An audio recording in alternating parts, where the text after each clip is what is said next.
అందరికీ నమస్కారం. నా పేరు చంద్రశేఖర్, జనసేన పార్టీ ప్రధాన కార్యదర్శి.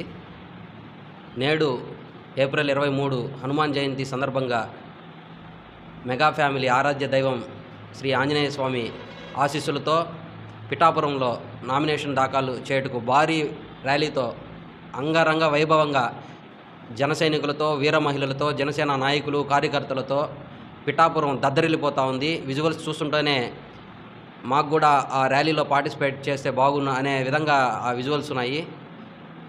కావున అది నామినేషన్ ర్యాలీలా అయితే నాకు అనిపించట్లేదు. ఆల్రెడీ పిఠాపురం ఎమ్మెల్యేగా గెలిచిపోయి విజయోత్సవ ర్యాలీ మాదిరి నాకు కనిపిస్తూ ఉంది. కావున వంగా గీతా గారికి వడదెబ్బ కూడా తగలడం జరిగింది ఈ మధ్య. కావున ఆ హనుమంతుడి ఆశీస్సులతో ఆమె నిండు నూరేళ్ళు ఆయురారోగ్యాలతో మళ్ళీ జనాల్లో వచ్చి ఆమె కూడా ప్రచారం చేయాలని కోరుకుంటున్నాము.